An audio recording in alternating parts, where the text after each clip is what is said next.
ये video Nikshay portal के web संस्करण के माध्यम से एक नए पेशेंट को एनरोल करने के स्टेप को कवर करता है।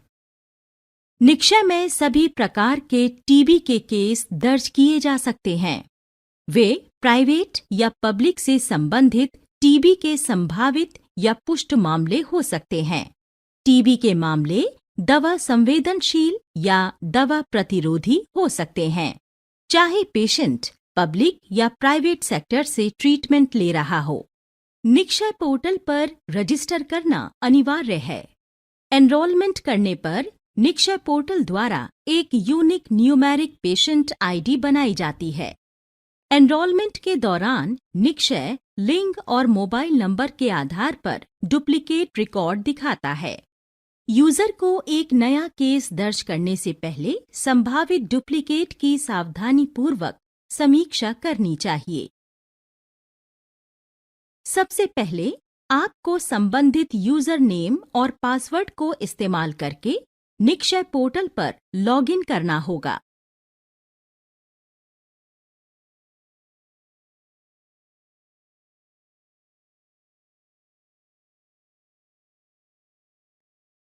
निक्षय पोर्टल पर एक नया पेशेंट ऐड करने के लिए होम पेज के ऊपर बाईं ओर न्यू एनरोलमेंट ऑप्शन पर क्लिक करें।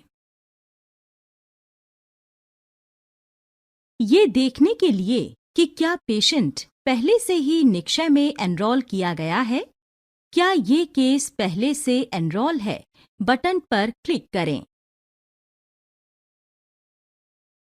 आपसे एपिसोड या पेशेंट आईडी मांगी जाएगी। ये देखने के लिए कि क्या पेशेंट को पहले ही एनरोल किया जा चुका है, उपलब्ध पेशेंट आईडी को दर्ज करें।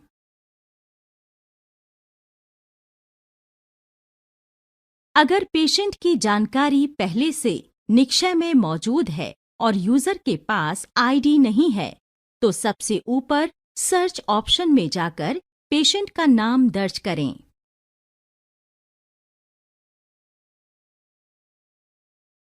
फिर सर्च बटन पर क्लिक करने के बाद ड्रॉप डाउन लिस्ट से पेशेंट का चयन करें।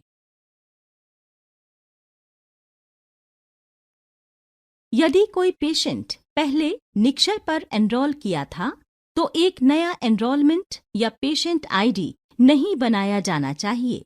इसके बजाय मौजूदा आईडी के साथ जारी रखें या उसी पेशेंट आईडी के खिलाफ एक नया एपिसोड आईडी बनाएं। आइए एक केस को लेते हैं जहां पेशेंट को अभी तक निक्षय पोर्टल पर एनरोल नहीं किया गया है। उन फील्ड के लिए जिनमें ये संदेश है कि इस फील्ड की आवश्यकता है या स्टार चिन्ह एक अनिवार्य फील्ड है और इसे अनिवार्य रूप से भरा जाना चाहिए। हालांकि ये वांछित है कि सभी फील्ड गैर अनिवार्य सहित भरे गए हैं। सबसे पहले आपको पेशेंट के प्रकार का चयन करना होगा। एक पेशेंट पब्लिक सेक्टर या प्राइवेट सेक्टर से संबंधित हो सकता है। इस मामले में हम ये मानेंगे कि पेशेंट पब्लिक सेक्टर का है। PHI का चयन करें और डिटेल भरें।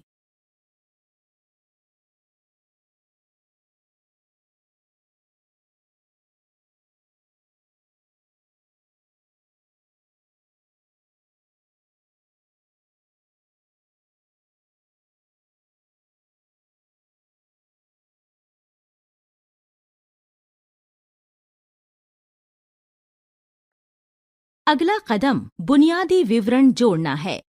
यहाँ आपको पेशेंट का फर्स्ट नेम, मिडिल और लास्ट नेम, उम्र, जेंडर और फोन नंबर सही से डालना है। यदि पेशेंट का फोन नंबर उपलब्ध नहीं है, तो उस स्थिति में पेशेंट के परिवार के सदस्य का फोन नंबर भरा जा सकता है। एक पेशेंट का लिंग और फोन नंबर डी-डुप्लीकेशन से निर्धारित करता है, जिसे अगले मॉड्यूल में शामिल किया जाएगा।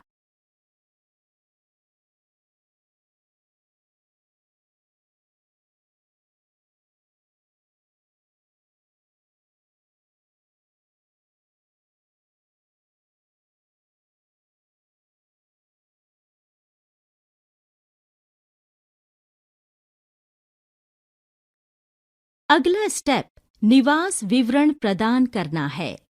इसमें पेशेंट का पूरा पता, वार्ड या गांव, तालुका या ब्लॉक, लैंडमार्क, राज्य, जिला, टीयू और पिन कोड शामिल होगा। सटीक ट्रैकिंग के लिए और पेशेंट के खोने की संभावना को कम करने के लिए पेशेंट का सही पता भरना महत्वपूर्ण है।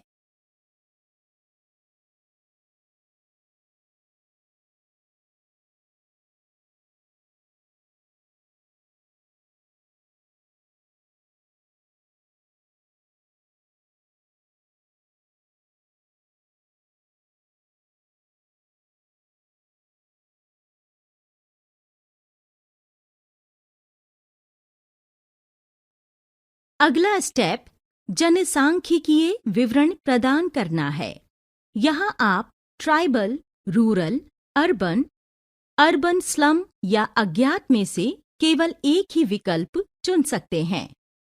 एकल, विवाहित या अज्ञात के रूप में पेशेंट की वैवाहिक स्थिति चुनें। एपीएल या बीपीएल के रूप में व्यवसाय और सामाजिक आर्थिक स्थिति चुनें।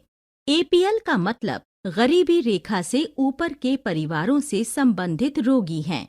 बीपीएल का मतलब गरीबी रेखा से नीचे रहने वाले परिवारों से संबंधित रोगी है। बीपीएल पेशेंट के पास आमतौर पर एक सरकारी कार्ड होता है जो उनकी स्थिति को दर्शाता है। प्रमुख जनसंख्या का चयन करें। इसके लिए एक से अधिक ऑप्शन चुने जा सकते हैं।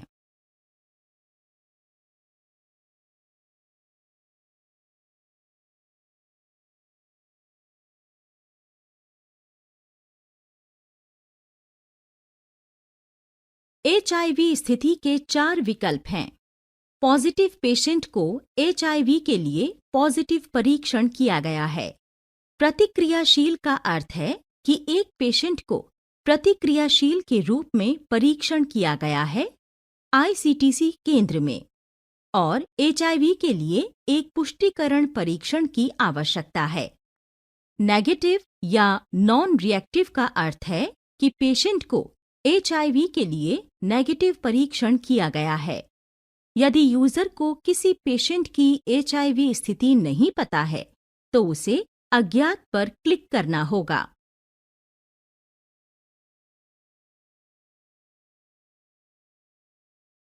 अंतिम चरण में यूजर को इमरजेंसी कॉन्टैक्ट डिटेल भरने की आवश्यकता होती है।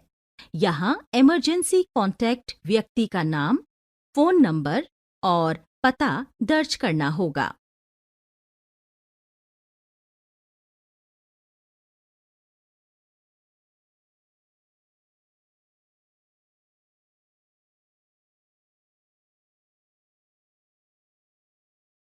एक बार सभी जरूरी डिटेल दर्ज करने के बाद ऐड केस बटन पर क्लिक करें। एक बार जब आप बटन पर क्लिक करते हैं तो पेशेंट के लिए एक विशिष्ट निक्षय आईडी उत्पन्न हो जाएगी। ये निक्षय आईडी यूजर द्वारा नोट की जा सकती है। एनरोलमेंट के बाद यूजर को ऐड टेस्ट के लिए विवरण भरना होगा। ये वेब इंटरफेस के माध्यम से नए एनरोलमेंट के प्रोसेस को पूरा करता है।